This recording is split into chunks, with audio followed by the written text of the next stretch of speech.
Claudio, ¿cómo estás? ¿Cómo estás? Muy buenos días, ya estamos al aire. Te saluda Sergio Centenaro, ¿cómo estás? Sí, ¿qué tal? ¿Cómo les va? Muy bien, estamos aquí junto a Ronnie Fuchs, estamos en la Casa Patria Misiones, estamos haciendo Con Fundamento Criollo, el nombre de este programa, en Radio Lateral, acá en el nordeste argentino. Claudio, qué gusto saludarte, gracias por atendernos. No, faltaba más, un gusto. Una nota muy interesante que has publicado, no sé si en representación, estimo, de Unidad Popular, titulada El gobierno avanza en un proceso de disolución nacional. Y bueno, más profundo que este título me cuesta encontrar para definir no solo la retórica, sino lo que hacen concretamente con la lapicera. No sé si es agradable el término, pero ¿qué están haciendo con la lapicera? Sí, la verdad que, digamos, lo que tenemos como gobierno, como políticas en curso, es una política primero de demolición de los ingresos de la mayor parte de la población, segundo, de apertura al saqueo de nuestros recursos naturales o bienes primarios, y tercero, un objetivo muy claro donde la disolución nacional, la desaparición prácticamente de la nación argentina, aparece como una perspectiva cada vez más concreta.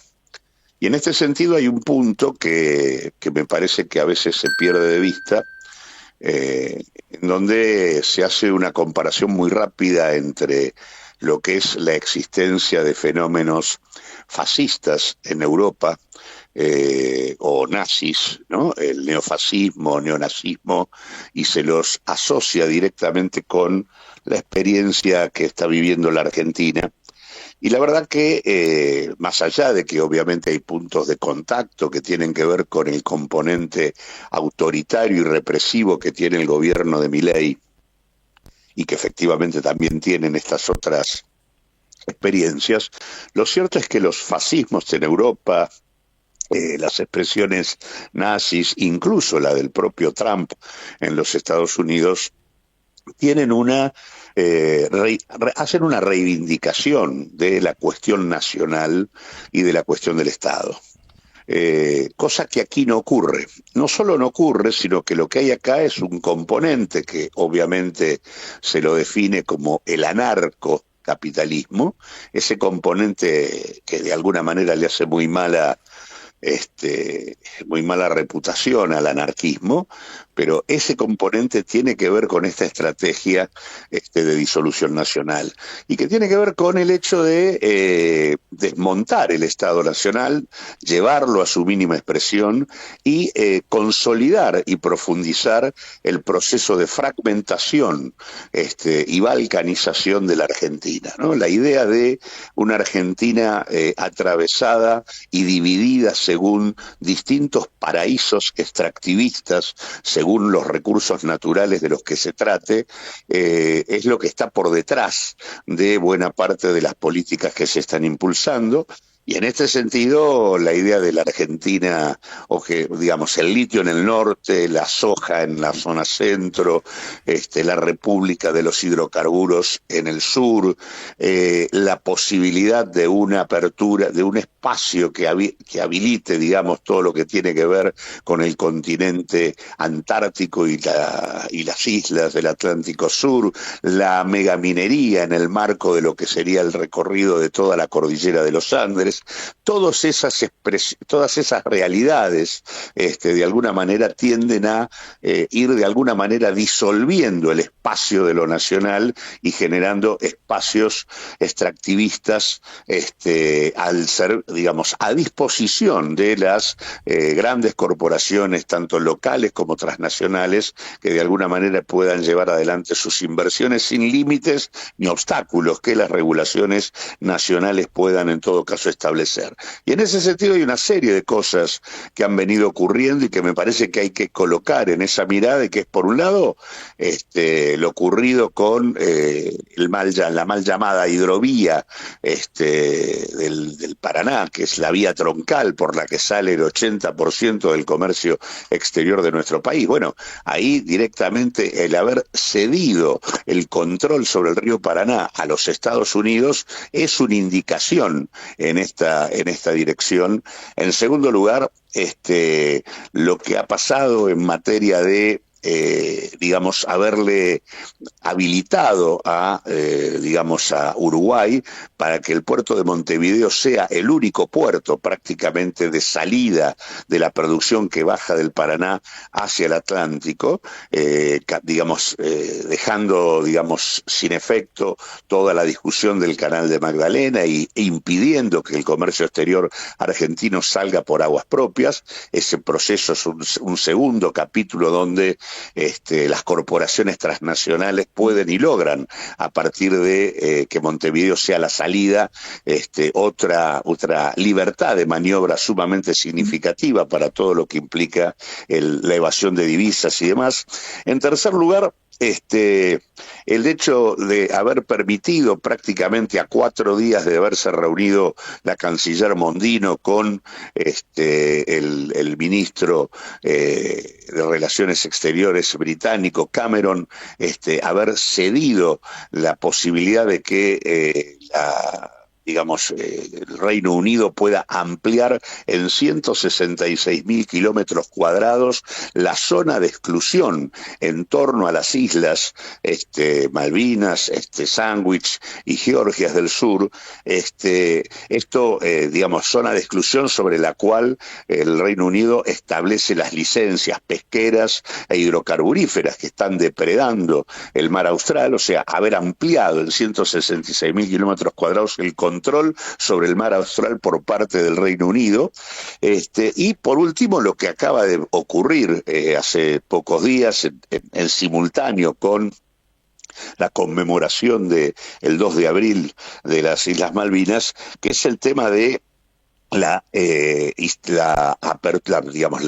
el acto conjunto con la generala del Comando Sur de los Estados Unidos, Laura Richardson, y la decisión planteada por el presidente Milei en el acto que realizaron de establecer una base naval integrada, asociada con los Estados Unidos en Ushuaia, ¿no? Estableciendo a partir de allí el punto de, lo que sería una segunda base prácticamente de la OTAN, a pocos kilómetros de la base que la OTAN tiene en Malvinas, y cometiendo el despropósito de estar planteando instalar una base con un socio que casualmente es integrante de la OTAN, que es quien está ocupando el territorio usurpado por parte del Reino Unido en en las Islas Malvinas. Así que en ese sentido, todo este conjunto de cuestiones me parece que hay que ubicarlas en esta definición que caracteriza al gobierno, y que lo hace distinto a los fascismos y los nazismos que existen a nivel europeo, o el propio Trump en los Estados Unidos. Acá claramente hay una estrategia de disolución nacional, donde además la idea de la dolarización es en todo caso una cuestión clave, en este proceso que en todo caso están llevando adelante. Claudio, cuando uno hace referencia a ese famoso péndulo, ¿no?, donde el pueblo argentino va de una punta eligiendo gobiernos que cree que le van a servir al país, pero terminan siendo o conservadores en lo político, liberales en lo económico, y por momentos se va hacia otros gobiernos que uno puede considerar a grandes rasgos cada retorno del peronismo, que entiende que hay que reindustrializar la Argentina, que hay que controlar, que tiene que tener presencia el Estado. Ese famoso péndulo histórico en la Argentina, ¿podemos decir que varió desde la salida de Macri, el ingreso de Alberto y la aparición de Javier Milei, o luego del gobierno, del estallido del 2001, la aparición de Néstor y Cristina? como que quedó allí el péndulo, quedó en un rinconcito, en un lateral quedó el péndulo desde que inició su gobierno Macri y no se movió más hasta ahora. No sé si me explico, es medio como subterránea mi pregunta. Cuando llegó Macri quedó el péndulo ahí, pasó Alberto, pasó Milei y no se movió más ese péndulo. Eh, Claramente lo que hay es un ciclo político terminado, que es el ciclo político que se había abierto en el 2001 y que había dado lugar a toda una discusión que la Argentina vivió cuestionando el paradigma neoliberal y que habilitó digamos, la experiencia que atravesó y que tuvo como dominante al kirchnerismo durante prácticamente 12 años, con avances por un lado, con limitaciones por otros, pero que implicaba una determinada perspectiva. Pero a partir de allí lo que tenemos es un cuadro distinto donde lo que hay son dos gobiernos de supuestamente coaliciones políticas diferentes, por un lado el gobierno de Macri y por otro lado el gobierno del Frente de Todos, encabezado por Alberto Fernández, en donde, a pesar de que son dos gobiernos de signos políticos distintos, ese péndulo que vos mencionas ya no se da. Y lo que recorre prácticamente la última década en la Argentina y que es lo que hace que aparezca la sorpresa de Milei como digamos, una nueva expresión política, es el hecho de que en esa década lo que se vivió es una permanente caída de los ingresos tanto de jubilados como de trabajadores, como de aquellos trabajadores que transitan en la informalidad, una situación en donde tanto en el contexto recesivo de Macri como en el contexto de recuperación de la actividad económica que se vivió entre el 2020 y el 2022 con Alberto Fernández, en ambos casos la distribución del ingreso se siguió agravando en la Argentina, donde la pobreza siguió creciendo y en donde el supuesto Frente de Todos, que venía a recomponer y rectificar lo que era el rumbo de, digamos, de lo vivido, de la experiencia de Macri, y que de alguna manera tenía que traducirse en la mejora en las condiciones de vida de la población. Esto no solo no ocurrió, sino que se profundizó ese deterioro de un gobierno que terminó engrampado en las políticas del Fondo Monetario Internacional, con prácticamente un 140% de inflación anual, aumento de la pobreza y deterioro general de las condiciones sociales en la Argentina. Y Claudio, O sea, ahí claramente el péndulo ya no existió y es en ese agotamiento, digamos, de esas dos expresiones que supuestamente expresaban diferentes opciones políticas, donde aparece la, entre comillas, novedad, porque es novedad en términos políticos, pero al mismo tiempo son políticas muy viejas, reconcentradas y profundizadas, las que se están aplicando, ¿no? Y que, como digo, tienen niveles de profundidad mucho más mucho más importantes que las que se dieron en otros tiempos, ¿no? Claro, y la pregunta es, cuando Máximo Kirchner rompe o deja su jefatura en el bloque, eras diputado en ese momento, ¿se puede decir que hubo un parteaguas en el acuerdo con el Fondo Monetario que impulsó el gobierno nacional de Alberto Fernández? Creo que estaba Sergio Massa en la Cámara como presidente de la Cámara, se reunieron los votos, aparece Germán Martínez que empezó a ordenar esto porque Máximo da un paso al costado. ¿Ahí se produce un parteaguas en el Frente de Todos? Yo creo que la primera señal, primero, yo no era diputado en ese momento, era director del Banco Nación. Ah, claro. Yo fui diputado entre el 2003 y el 2015. Y después fui director del Banco Nación entre el 2020 y el 2022. Bien. En realidad, lo que sí es cierto es la primera señal concreta que hay de que el Frente de Todos había perdido el rumbo es la derrota electoral del 2021. ahí aparece la primera señal dada por el propio pueblo argentino, que había votado claramente al Frente de Todos de manera apabullante en el 2019 y que le cede el triunfo a Juntos por el Cambio en el digamos, en las elecciones legislativas, de una Claro. manera muy singular, aparte, porque en realidad ya ahí comienza a verse la crisis de representación política y comienza a darse esto que yo te mencionaba, de que el gobierno de Alberto Fernández no había reorientado el rumbo, como en todo caso la propia población y la votación del 2019 se lo señalaba y se lo pedía, porque lo que pasa allí es que el que pierde votos es el Frente de Todos, y Juntos por el Cambio también pierde votos, ni siquiera gana porque consiga incorporar los votos perdidos por el gobierno de el Frente de Todos. El gobierno del Frente de Todos pierde alrededor de 4 millones de votos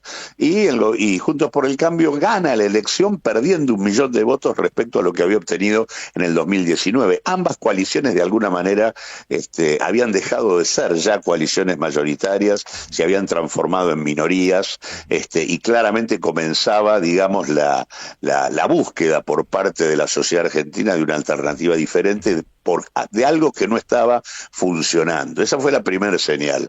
Y la segunda es donde ya no solo a partir de la señal del pueblo argentino no hay ninguna rectificación, sino que se profundiza el rumbo que ya se venía dando en el marco de las negociaciones con el fondo, con la decisión de cerrar un acuerdo que tenía un componente de ajuste inflacionario absolutamente previsible y que, bueno, en ese marco varios salimos a plantear la necesidad de que eso no se concretara, y eso ya produjo una ruptura orgánica al interior del Frente, que se manifiesta en la renuncia de Máximo a la jefatura del bloque, más allá de que a partir de esa renuncia luego no se pudo concretar lo que debió haber sido una estrategia explícita de tratar de conseguir los votos para que no se acordara esto que de alguna manera terminó sellando la suerte del gobierno del Frente de Todos con lo que pasó desde marzo del 2022 hasta finales del 2023, que fue el proceso de ajuste, digamos, que la Argentina viviera con deterioro de ingresos, etcétera, y que además nos llevó a la situación absolutamente inconsistente de terminar poniendo al frente de la candidatura de una experiencia nacional, popular y democrática a alguien que venía llevando adelante un proceso de ajuste, como era el caso de Sergio Massa, que tenía vínculos muy precisos con la Embajada de los Estados Unidos y que al mismo tiempo hoy, después de haber sido candidato de una experiencia supuestamente nacional, popular y democrática, es empleado de un fondo de inversión.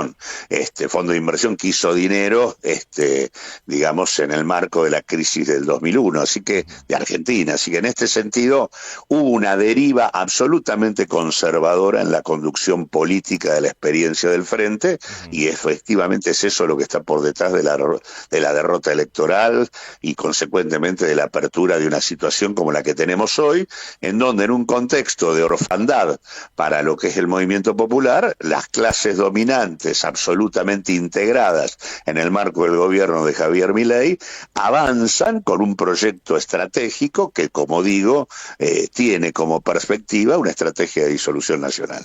Claudio, tengo 3 preguntitas para cerrar. Las 2 últimas, voy a arrancar con las 2 últimas.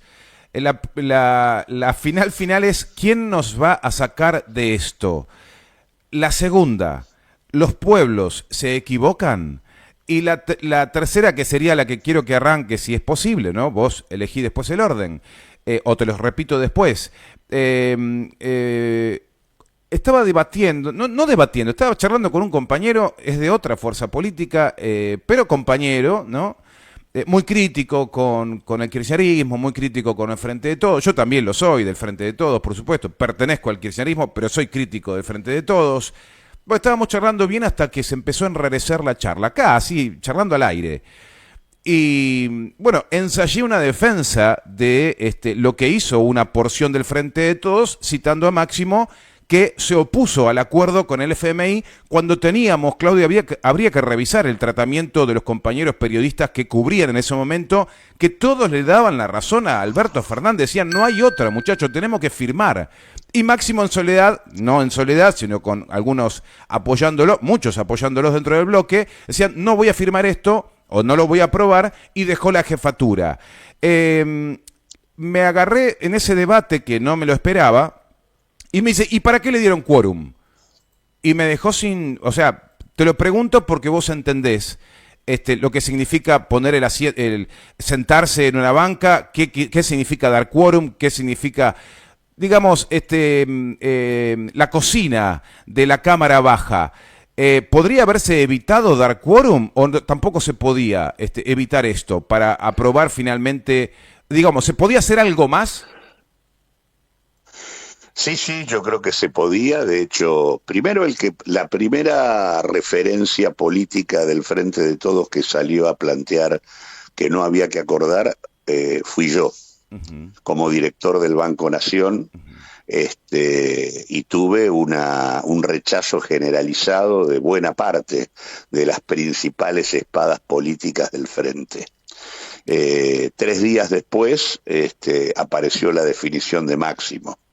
En mi opinión, lo que no hubo, eso es lo que intenté decirte antes, por ahí no fui claro, si bien se planteó la renuncia al bloque y el cuestionamiento al acuerdo, no hubo una estrategia a partir de allí para frenar el acuerdo y que eso no ocurriese. Es más, ni siquiera sé si lo lógico era la renuncia. O mantener la presidencia cuestionando lo que en todo caso se estaba haciendo, que era un apartamiento expreso de los lineamientos por los cuales el Frente de Todos había sido votado por buena parte de la sociedad argentina. Y donde además esta decisión de avanzar en un acuerdo absolutamente consecuencias absolutamente negativas, se tomaba después de que el pueblo argentino había ya retirado el apoyo al gobierno, induciendo, generando la derrota legislativa del 2021.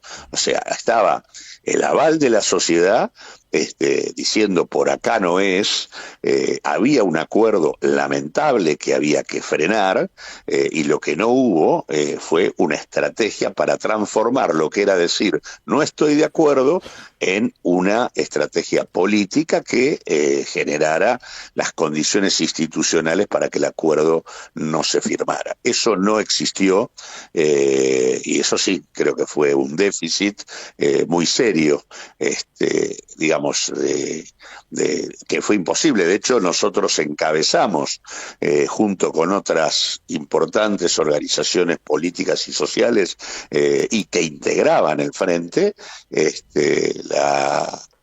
la puesta, digamos, una movilización popular que hicimos al Congreso de la Nación, llevamos a la Comisión de Presupuesto que estaba debatiendo nuestros planteos, y las razones y argumentos que existían para poder dar una discusión diferente, y la verdad que no hubo cauce para que esto de alguna manera se tradujera en el Parlamento con una estrategia institucional concreta.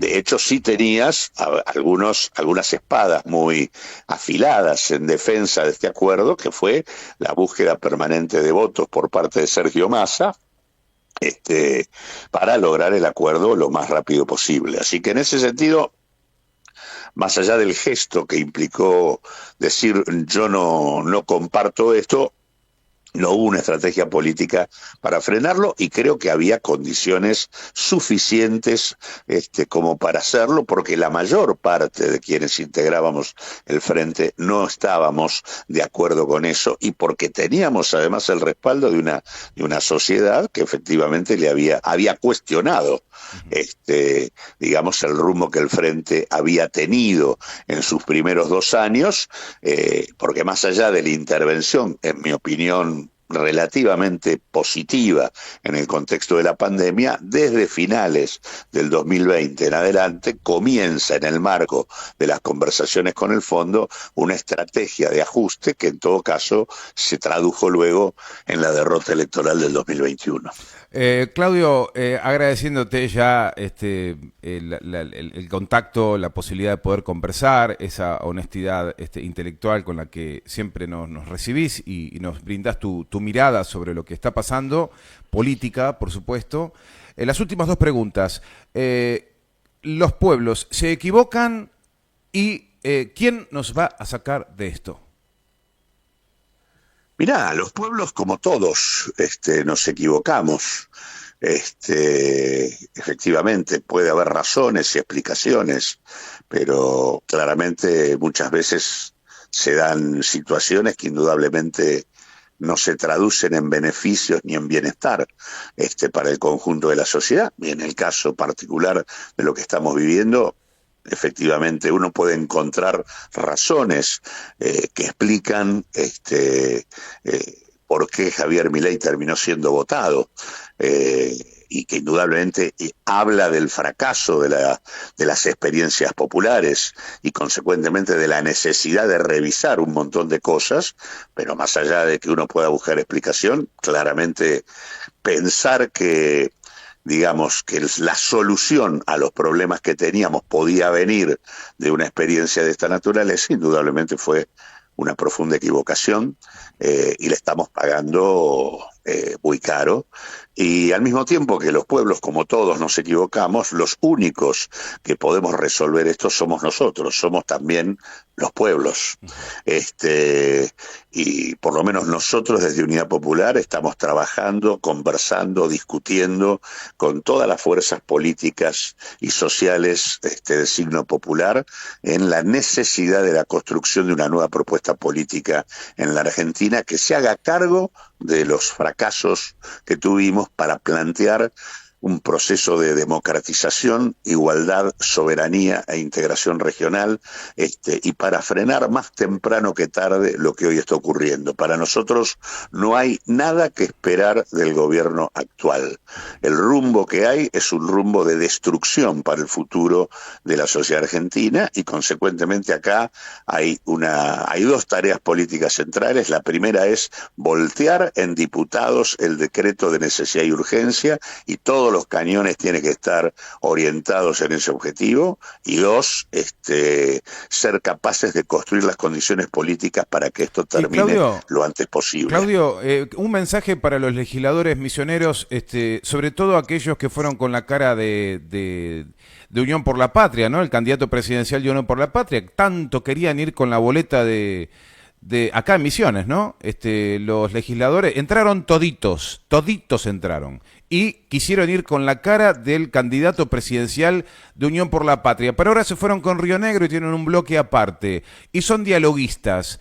¿Qué mensaje les darías con relación al DNU? Que no hay nada que dialogar en términos de perspectiva futura para la Argentina en el marco de este proyecto. Deberían percibirlo con claridad.